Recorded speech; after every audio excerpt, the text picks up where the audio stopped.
son mu faɗa wa gwamnatin jihar Kano halin da al'umma suke ciki, ya ji tsoron Allah, ya tuna zai mutu, ya tuna zai haɗu da ubangiji. Kar ya zama cikin irin mutanen da za su je su haɗu da ubangiji ba san me za su faɗa masa ba, al'umma suna cikin masifa. Wai ina da tambaya ma, irin gwamnatocin baya da aka yi shekara 20 tun mulkin soja, shekara 30 da wani abu, lokacin da babu ci gaba, babu wani globalization era, ba wani computer era a wannan lokacin. Yanzu muna cikin wayan zamani wanda duk wani ci gaba ya samu, a baya duk babu ci gaban, babu kuɗin. Duk wani muhimmin aiki a ƙasar nan da garurrukan nan ka ɗauke shi state ɗinmu, wallahi duk aikin mulkin soja ne.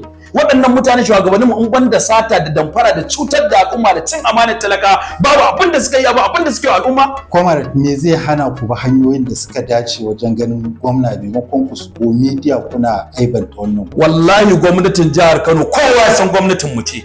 Kuma har a yanzu babu abin da muke da bukata irin a ce abba gida shine gwamnan jihar Kano ya ci gaba da yi, in ana tayyace har ya kaballa kujerar, haka muka bi bukata. To amma mun ga shi ba al'umma ne a gaban gwamnan jihar Kano ba, kwata ba al'umma ne a gaban sa. Muna da korafe su kansu kwamishinonin sa ma wahalar gani yake musu. Me yasa ka ce haka? Shi gwamnan kun yi kokarin ganin sa ne kun ga wannan wai takardar mece ce? Takardu saboda 20 fa na faɗa ma a gurin program din nan ya kai so nawa. Muna zo muna nuna takardu, mun kai normal, mun bi protocol ka'ida yanda ake bi a ga gwamna, mun ƙara bi a matsayin mu na wanda muka ba gwamnati gudunmawa, muka yi da lokacin mu da ranmu da lafiyar mu, mun yi wa mata empowerment dubu nawa a local government na cikin garin nan. Ba irin zagayen da ba mu da abba gida mun tallafa al'umma duk saboda mu ne masu kyakkyawan zato. Lokacin gani muke mu yaƙi jam'iyyar can ta tafi, jam'iyyar abba ita ce kawai wadda za ta kawo ƙarshen wahala da masifa a jihar Kano. Ashe ita ce za ta jefa jama'a cikin jihar Kano, za ta jefa jama'a a cikin masifa a jihar Kano. Babu wani abu da gwamnati ta cimma a jihar Kano. Takaice kuma da awareness, me sakonka ga mai girma gwamnan jihar Kano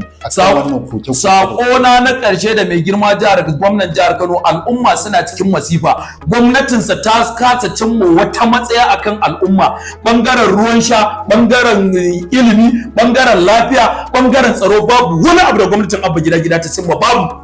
Ruwan sha yanzu a gari mata, wai ina ƙara maimaita wannan maganar, mata mijin wancan da macen wancan karfe 3 dare kwana ake ana ɗiban ruwa. Duk inda ka shiga a garin nan babu ruwan sha. Ya gagari gwamnatin da al'umma suka fito suka yi kafa ta da hannunsa da dukiyarsu da ransu da lafiyarsu, kuma gwamnatin ita kaɗai ce yanzu a ce wai iya maradan kanta kawai take karewa, sai abin da za su samu percentage. Mai girma injiniya Abba Kabir Yusuf, ka ji tsoron Allah.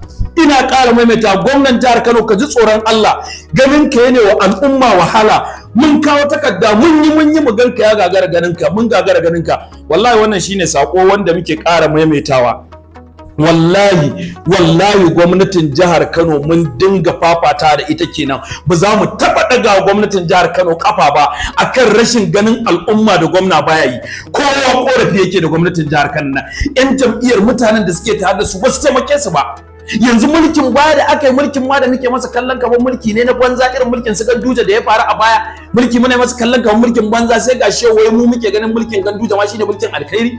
Jam'iyya ma a lokacin suna taimakon al'umma su, buhun shinkafa gidan Abdullahi Abbas, duk motsi cikin baraba al'umma suke bangaren jam'iyya. Amma yau mu wayi gari bangaren mulkin ma babu abin da suke wa al'umma, abin da yake haƙƙin al'umma ma da dole ya kamata a musu ba a musu ba. Ko mun faɗa muna son ganin gwamnan nan ya gagara ganuwa. To yanda muka wayar da kan al'umma akan mai girma injiniya Abba Kabir Yusuf adalin ba, muka sa kuɗin mu da lokacin mu duk muka yi mai yiwa Allah ya tabbata ya zama gwamna, haka za mu fito mu wayar da kan al'umma illar da gwamnatin Abba Kabir Yusuf cewa al'umma a jihar Kano. Kuma wallahi lokaci kaɗan ya rage, matuƙar ba a saurare mu, an ji koken mu akan al'umma, an sada mu da gwamna, mun zauna mu da gwamna ba. Wallahi ina ƙara maimaitawa, wallahi muna nan muna babban shiri, mu za mu jagoranci kifar da gwamnatin injiniya Abba Kabir Yusuf, kuma gwamnatin da muka fi so muka fi kauna a zuciyarmu, hakan nan zami mai yiwuwa wajen mu ga mun kifar da ita, matukar ba a neman mu an zauna da mu an ji koken al'umma kamar yadda muke faɗa a yanzu ba. Ko muna nan muna ƙara shirya gwamnatin injiniya Abba Kabir Yusuf zanga-zanga mai karfin gaske akan hali na kunci da al'ummar jihar Kano suke ciki, ba ruwa, ba ilimi, bangaren lafiya, bangaren tsaro, komai gwamnati ta gaza, bangaren kiwon lafiya, bangaren harkar kasuwanci, bangaren noma, komai gwamnatin jihar Kano ta gaza. Gwamnatin da al'umma suke wahala, kuma ita ce al'umma suke cikin masifa a cikinta, da na cikinta da na wata da a masifa ake. Gwamna kai kadai ne kawai kake cikin mutunci a cikin gwamnatin nan, sai wasu ɗan tsirarin mutanen da suke cikin waɗanda suka hana ka ganin jama'a. To wannan shine sako na ƙarshe. ko a saurare mu mu ga gwamna ko kuma a jira sakamako da izinin ubangiji. Wannan shine kawai.